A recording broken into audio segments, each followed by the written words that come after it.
आज मैं आपसे बात करने जा रहा हूँ कि SIP मीन्स लोग बोलते हैं SIP करानी है और ज़्यादातर आज की डेट में सबको एक इजी वे लग रहा है कि एक SIP एक बहुत अच्छा माध्यम है।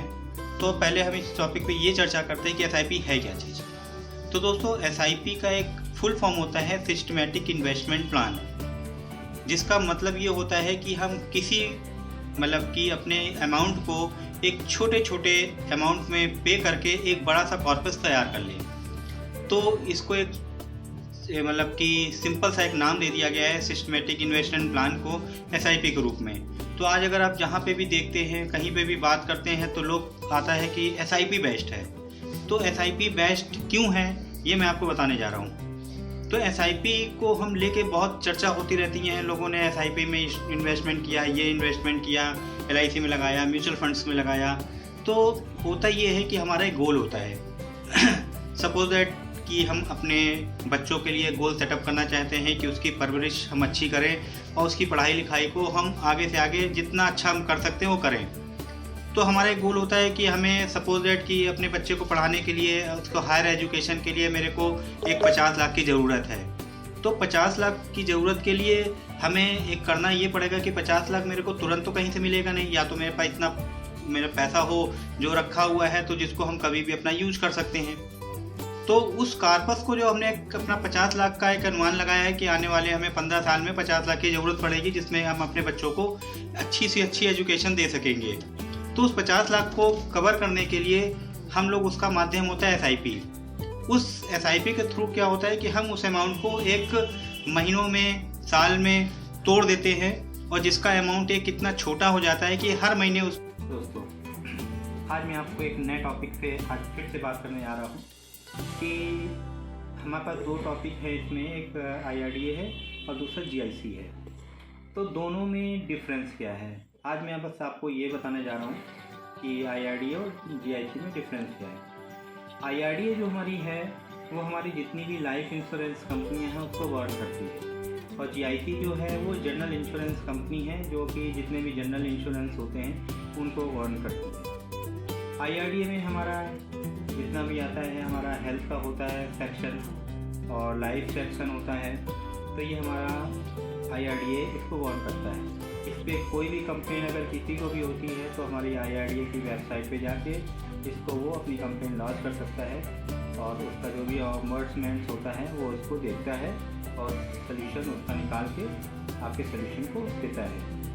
GIC क्या होता है कि GIC में है हमारा, इसको जनरल इंश्योरेंस बोलते हैं, जिसमें हमारे मोटर व्हीकल इंश्योरेंस और हमारे house hold shopkeeper insurance policy वगैरह आती हैं। इसके साथ साथ हमारे जनरल इंश्योरेंस में हेल्थ भी आता है, तो हेल्थ को भी हम लोग इसमें कवर करते हैं।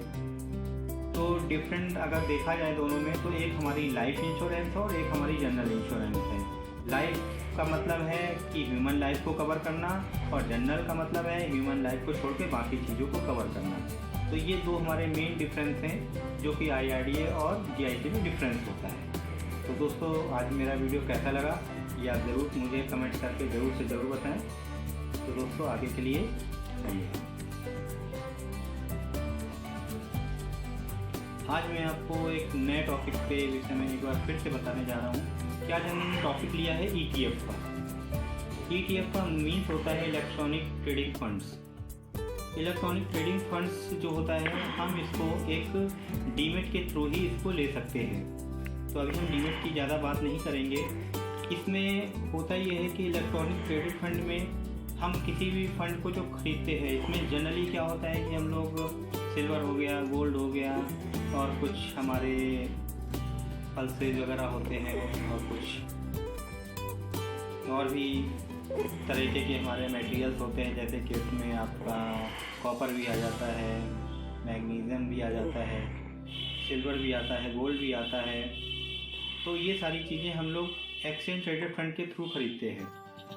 उसके लिए हमारे पास डीमेट होना ज़रूरी होता है और डीमेट के थ्रू ही हम उसको ऑनलाइन बाय कर सकते हैं, क्योंकि कोई भी इसका पहले ये हमारी सारी चीज़ें ऑफलाइन भी होती थी। कोई भी चीज़ हम परचेज़ करते थे तो उसके हमें पेपर वगैरह मिलते थे, लेकिन आज की डेट में हमारी सरकार ने इसको इतना डिजिटली कर दिया है कि कि अगर हमें सपोज दैट आज अगर आप सुनते होंगे कि लोग सोने को ख़रीद रहे हैं तो पेपर फॉर्म में ख़रीद रहे हैं, तो पेपर फॉर्म का मतलब होता है कि हम एक गोल्ड को एक मतलब एक्सचेंज ट्रेडेड फंड के थ्रू खरीदते हैं, जिसको हम लोग ETF का नाम देते हैं। तो इसमें हमारे जिस तरीके से हमारे शेयर होते हैं उसी तरीके से हमारी जो भी वैल्यू का हमने जो चीज़ खरीदी हुई, चाहे वो सिल्वर खरीदी हुई चाहे गोल्ड खरीदी हुई, तो वो हमारे एक इलेक्ट्रॉनिक फॉर्म में हमारे डीमेट में इकट्ठा रहता है और कभी भी हम इसको बेच भी सकते हैं और कभी भी किसी भी समय हम इसको बाय भी कर सकते हैं। तो ETF का मेन मैटर ये है कि जब तक हमारा डीमेट नहीं है हम इस चीज़ को एक्सचेंज में मतलब कि खरीद नहीं सकते हैं, तो इसके लिए हमें डीमेट की ज़रूरत पड़ती है। तो दोस्तों आज के लिए बस इतना ही, एक छोटी सी जानकारी थी जो मैंने आपको दी है। धन्यवाद। हमारे YouTube के नॉलेज इन्फो चैनल पे अगर आपको कोई भी चीज़ पसंद आई है तो आप उस पर कमेंट्स करके मेरे को ज़रूर से ज़रूर बताइए, और हमारे चैनल जो YouTube का है नॉलेज इन्फो, इसको ज़रूर सब्सक्राइब कीजिए और ज़्यादा से ज़्यादा आप हमें कमेंट्स करके बताइए कि हमारे चैनल में आपको क्या चीज़ अच्छी लगी और क्या चीज़ नहीं अच्छी लगी। अगर आपका राय हमारे लिए बहुत मायने रखता है, इसलिए आप ज़रूर से ज़रूर इस चीज़ को करें। धन्यवाद दोस्तों। नॉलेज इन्फो के YouTube चैनल पर आप सभी का बहुत बहुत स्वागत है। आज मैं Manish Kumar Gupta, LIC motivational speaker, आपका तहे दिल से शुक्रिया करता हूँ, आभार व्यक्त करता हूँ, और आगे मैं आपको जो भी जानकारी दूंगा बहुत ही सटीक होगी और आपके जीवन में कितना अमल करते हैं आप उस चीज़ को, ये गौर करने वाली बात है। तो बने रहिए हमारे YouTube चैनल पर नॉलेज इन्फो के और देखते रहिए हमारी नई से नई वीडियो।